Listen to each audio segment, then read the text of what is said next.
Um, Anybody in here a facilitator? So I am hoping not only that to make in general to share our philosophy and approach and what the horses have shared with us, but also because when the horses help us with such a special endeavor, giving back to them, I think becomes really important to us as facilitators, because they truly are our partner. And the more that I listen to what they tell me, and the more I open up to really embracing their sentient nature and let them guide things. Sometimes, I know, it's more like I'm along for the ride and I'm the interpreter, because I have so much respect and so much love for what they agree. And you'll notice that Liz and I, we have some very beloved team members out amongst you too. We kind of get a little over the top when our horses do things like lick and chew or yawn or release tension in other ways. And because of their prey nature, the horses release tension like that when things become more congruent or look as they seem aligned. Like for us, it's going to be our body, mind, and spirit. So when we're working with a client that's traumatized, or we might have had some dissociations ourselves, when we're around the horses, they can help us bring ourselves back into alignment and heal, as well as by us doing that same thing, we can help them release the tensions that are causing them to be disassociated. So what I mean by congruent is if the horses are out in a herd and they're all grazing, if there's long grass out, a little bit away from where they are, if that long grass isn't moving, they can put their heads down and eat because it looks as it should. If that grass starts to move kind of funny, it's no longer congruent. It doesn't look as it should, and it translates to they could become somebody's lunch. So they react to that. And if you watch a group of horses sometimes, if one of them reacts to something, picks their head up, goes on alert, ears are focused on something, even if the other horses aren't necessarily where they can see that, they react also, which is just one of those proofs that they communicate energetically, or we would call it, kind of our emotions, but the energetic field of our pulse, our respiration, our vital signs, they communicate in that way.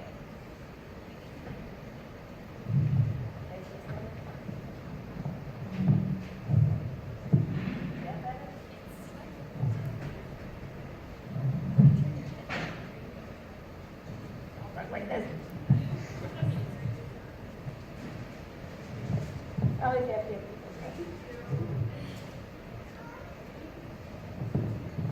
Is that better? Okay, thank you, sorry. All right, so this here is Liz holding Honey, and Liz is probably going to interject at some point during this presentation. This is a very special expo, and we are witnessing her coming out because she is working on earning her master's degree, and in a matter of, you say months? Will be another therapist at Cardeccia. And Honey, sure. She is actually our newest herd member, and we'll introduce her a little more later.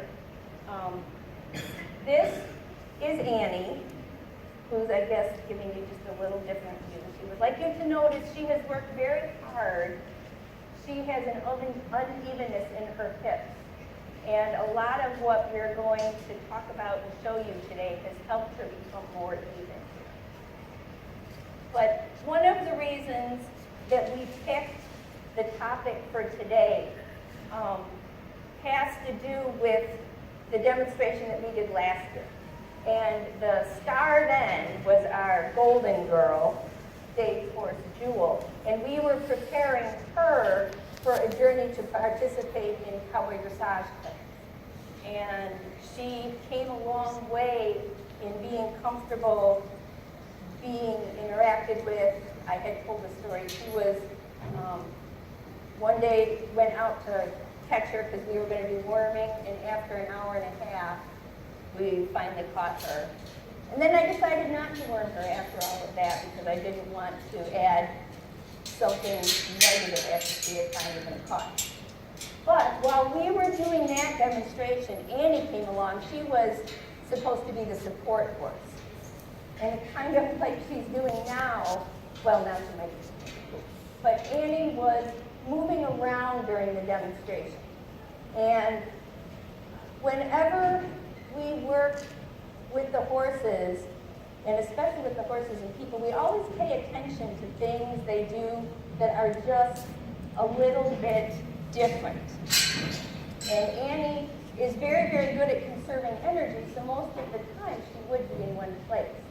But looking back on the things that we were discussing and where she's come from in her journey as my facilitation partner, I thought, okay, this is what she wants to share. And so Annie, when I first got her, she was an amazing horse, and I knew that I was so lucky to have her. And one of her specialties is working with people who are on a spectrum, have Asperger's, autism, sensory dysfunction. She really gravitates a lot to people that might not have such an emotional connection to other people. And so I kind of thought that, well, that'll be one of her big things. And a couple months after I had Annie, we participated in a mobile confidence course with Kim Beanstra, where, she does all these things with pool noodles and mattresses and water hazards. And Annie was the only horse there that did everything. She did it both on the ground, and then I saddled her and rode her through. And it was fun, but there was something that was missing from it. She was very obedient, and she did obviously everything that I asked her, but there wasn't like the licking food. There wasn't now we would call it processing integration. She just kind of went from one thing to the next and did what she was told. And I thought, well, I'd like to kind of help her with that a little bit and make it so that it was something, too, that we could do more as a team. And so I decided that I wanted to help her understand that I wanted her opinion. Because, again, all the stuff that's in there, I can't make it up, and I don't know how to be a horse better than my horse does. And so I spend a lot of time doing tension release techniques with her and pausing. It fits really well because mindfulness is something that I believe in a lot as a therapeutic tool and intervention, and so it fit very nicely in the program. And what I noticed, though, was how much patience it took on my part.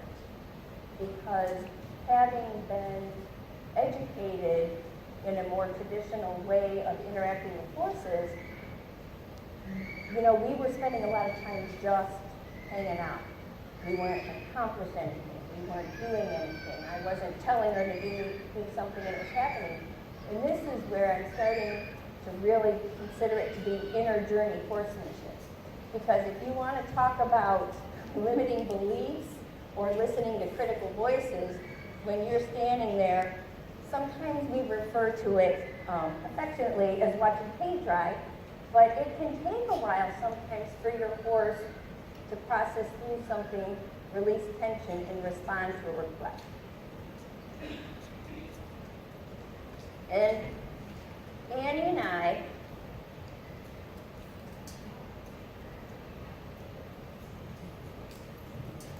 have been, for about a week now, I decided that we were going to try something new and different.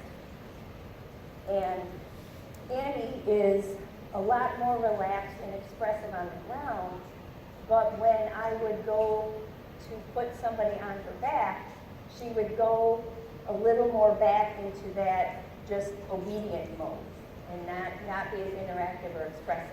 And how I would recognize that by not doing that. You know, right now she's licking and chewing as I talk, and you know, that's one of those things. It's like, there are no coincidences. She's just kind of letting us know that she resonates with that in her horse though. But there would be, you know, her lips would be kind of tight. Not a lot of blinking with her eyes. Sometimes as the horses release tension or process, they'll blink a lot, or they might even blink their eyes different, or their nostrils will alternate being tight and loose in different shapes. And when you really start to look at these things, there's so many of them that happen, you know, that what their ears are doing. And so I wanted to help.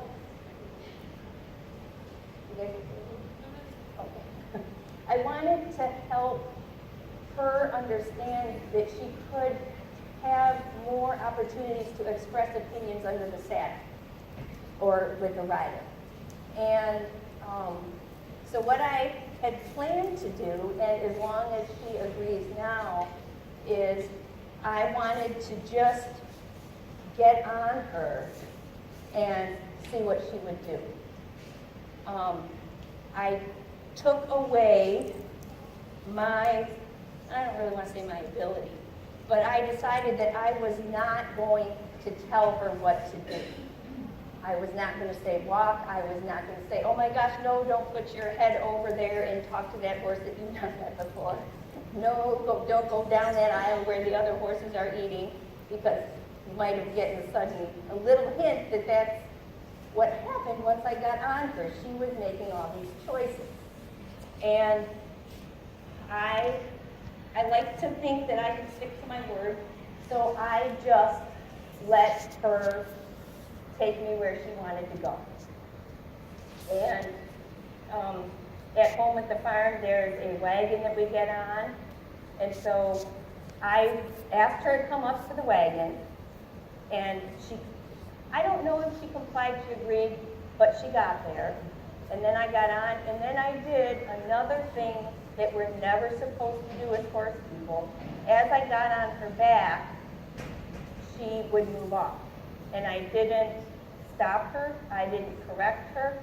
I really believe that she was moving off because she has this unevenness behind here, and so it helped her bring everything back into balance. And one other thing that I didn't share, but it probably makes a big difference in my decision to do this and explore it and see what happens. I'm really, really, really good at getting off horses really fast. So I wasn't concerned that if she did something awful that I wouldn't be able to get off. So what I started to notice, and why I decided to keep on doing this, the first thing that happened was, I don't think I've ever, without tact, been on a horse and let them completely decide where to go.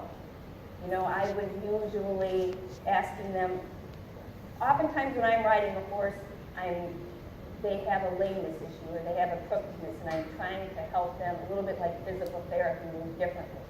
And I had to just sit on there and let her be and take me. And the level of vulnerability that I felt kind of took me by surprise. And, just a little how my mind works, it was okay and I went with it, but then I also wondered, how vulnerable do our horses feel when we get on their back? Especially those first few times. And again, I'm not saying they do feel that vulnerable, I'm not saying they don't, but these are some of the things as I really keep on looking to my horses to help me understand them better so that we can help people better. These are just kind of the places that my mind goes.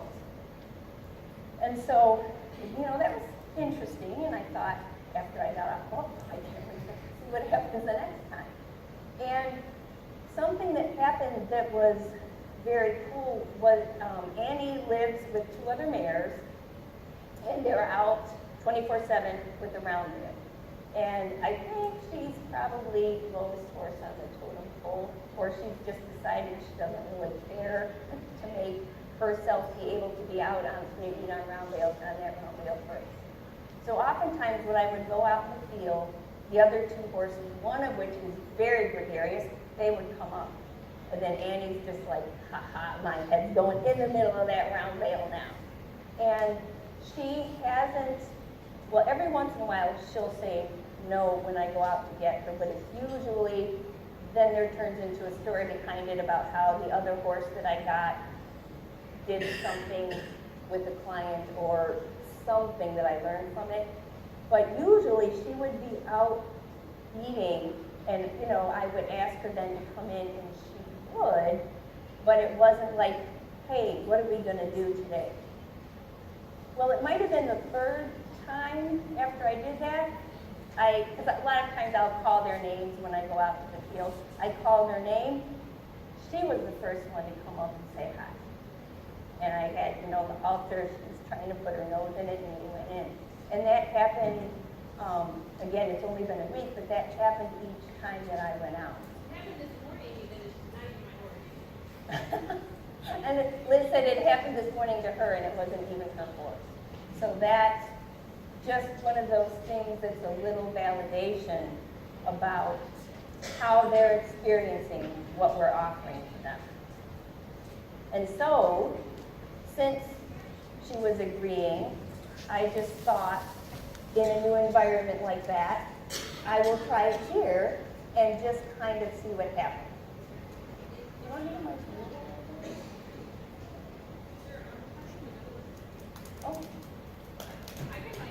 Well, I guess she's a little nervous. I think she just had a couple spots that I was thinking. Well, it's But I think okay. All right, so I'm going to give the Liz to my mic to Liz, and I might have. Did I say at the beginning about how we were going to conduct this like a session? No. Oh, okay. I forgot something.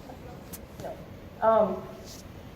Today, and most of the times when we do demonstrations, like I had, this stuff planned that I wanted to share with you, or like getting on her, and then sharing some story of honey.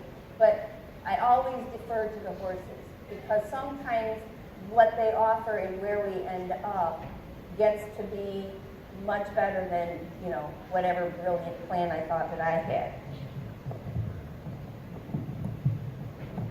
You turn this on.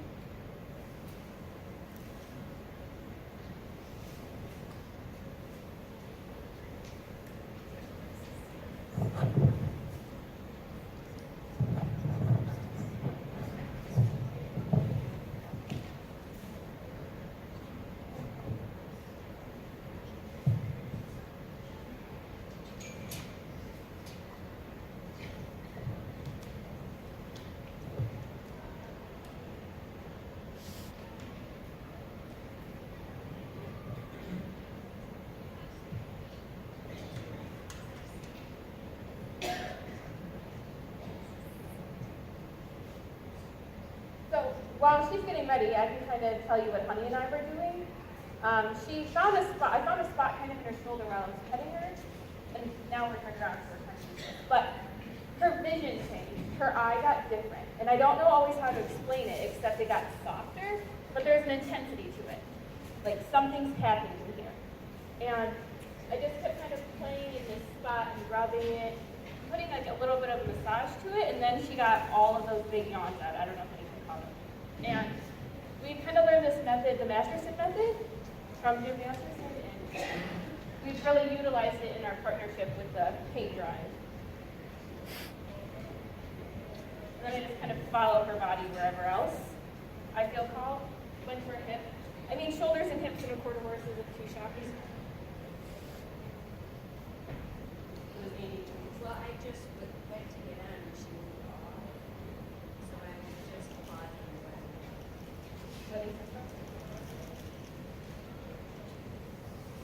Does anyone have any questions yet? I can take some questions if anyone has any while everyone's preparing. So do you do the masters method? Yes, yep, very intensely. Every day, Are every you morning. certified in? No, I'm not. They are. I just learned everybody else from everybody else. We just do it with our guys, we don't. Yeah, it's not a. And we took it, you might notice, we all have these. These are the greatest combs ever in the history of the world. And they're actually, your dog grooming combs.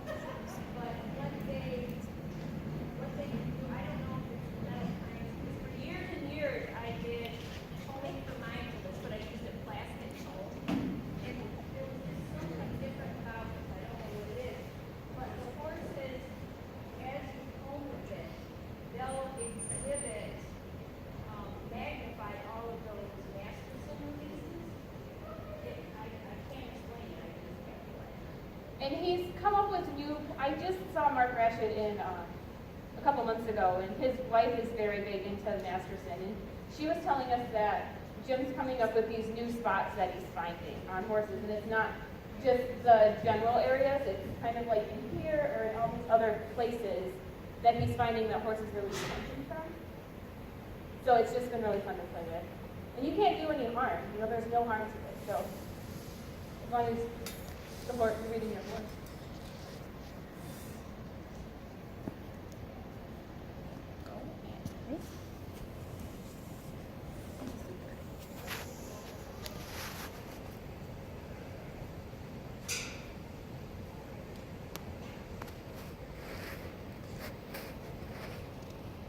I'm not sure what you want me to do.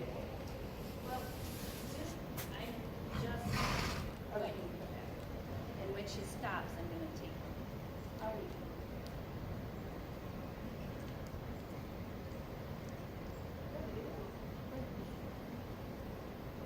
That's part of our routine.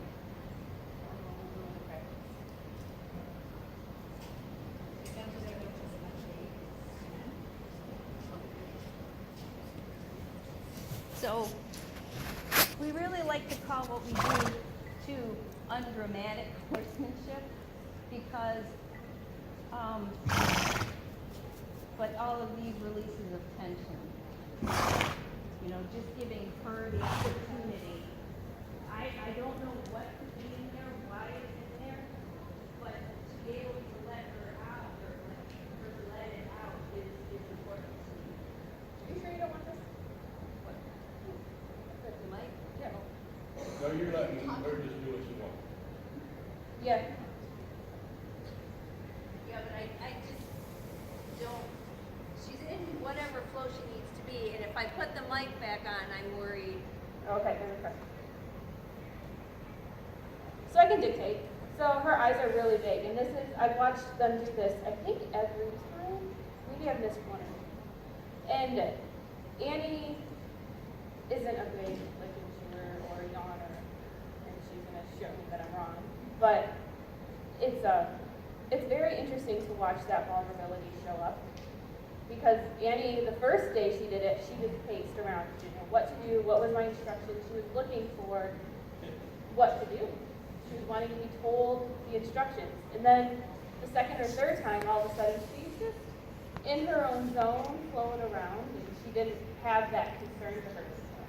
And that's when we noticed she was coming up so much easier. She also, right where I'm sitting on her, the first few times that I did this, she was really tight in her back. And now I can feel that she's much softer and moving each side more independently too. Which to me, you know, thinking about the biomechanics of a horse and tensions or tightness, I think that has to be helpful. She's more relaxed with the rider on. She's relaxing as you. Yes. And to be really honest, I don't know where this is going to go. I don't know if this is just something that takes our partnership to a different level, or if it's going to be something that she says, yeah, you know, I'd be more happy to have other people on my back too. My overarching curiosity was to see if I could make it more comfortable for her and more desirable to have people on her, but it wasn't going to be a demand. But I feel from, you know, and I'm not at all saying that the only way that you can develop a better bond or feel more trust with your horses to do something like this, but each person, see, she does that weird adjusting a lot in the back. But being curious and what, following the intuitions that you get and seeing what your horse offers. Because again, like when I first went to get on, she was kind of like, I don't think so. And when you start doing things like this with your horse, you really start to feel that there's kind of a balance between supporting them through something or letting them make the decision. One of my other horses was a thoroughbred with a kissing sign with a vertebrae and exercise for him to help. It's like physical therapy, so that his body goes back to either how it used to be or maybe even better. But unless I ask him to make a change to do that physical therapy, you know, his movement stays the same. He doesn't look as healthy. So every once in a while, I still listen, but it's like, okay, Mom, let's try this thing. Because it should be better on the other side. And sometimes I make mistakes. And but you know that. You might vary, you might do something. He doesn't lose it. But and I am actually going to take this because Annie is trying best that she can to get to this mounting block that I got up on. And so I am going to take that. Well, all right, now I'm not. See, I was wrong.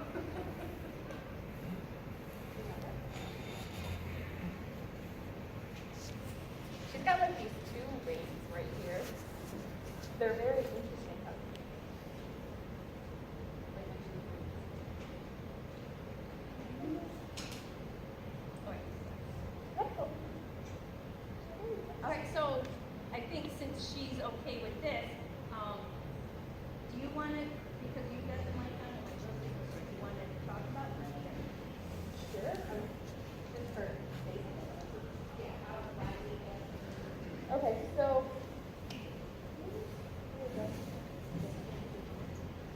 Honey is a 4-year-old quarter horse who has PSSM, which I don't remember what that means.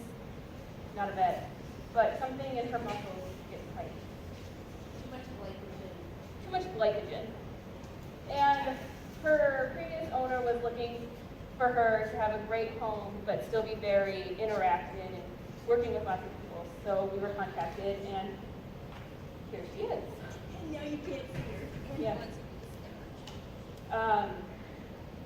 We've had her for a month, a little over a month, and we haven't seen any of the PSSM displayed. I don't know what else to say about her.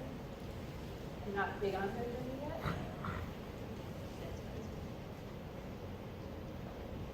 But she was waiting for that exhale to get, now Annie's very much in her body and aware of what's going on. It might look like she's zoned out, but she's not at all. This isn't a zoned out horse. This isn't a shut down horse. This is a very aware horse. Very present. We could talk a little bit about how Honey is used to us being in a certain place. Asking for Okay. certain- So Honey was a very regimented horse. She was used to you standing on one side. She was used to you putting her halter on a very certain way. She had a method. And she's coming around to the idea that things can be a little less restricted. And I think that's just when you're a young horse in the reining world, they're very used to their workouts and their routine, and they find comfort in that. And so us being like, you got free rein, girl. She's not quite sure what to do with herself sometimes. But she's enjoying the roundel. Kind of a pony test. What else? Well, I think I am going to. So you want to, or I could demonstrate how we just ask her to extend the indemnification of master. I mean, if you want. Okay, girl.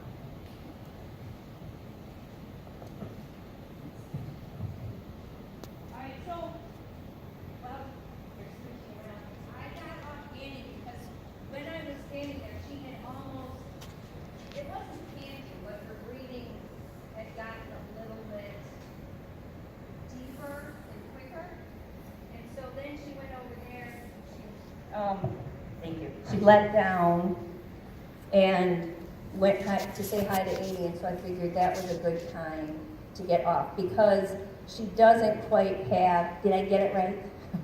She doesn't quite have that language that she does back home, or that signal, like, okay, this is good, because I wouldn't be on her very long at home when she would take me back and be like, all right, that's enough.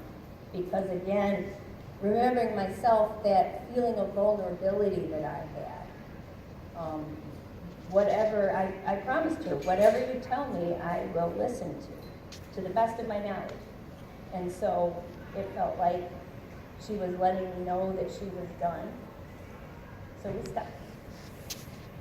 And then I have to get dressed again.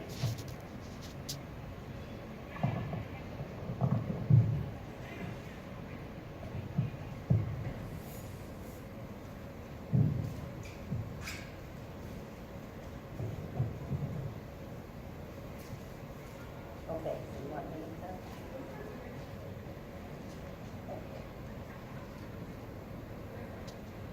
So when we got the inquiry to see if we might be interested, in having Honey join our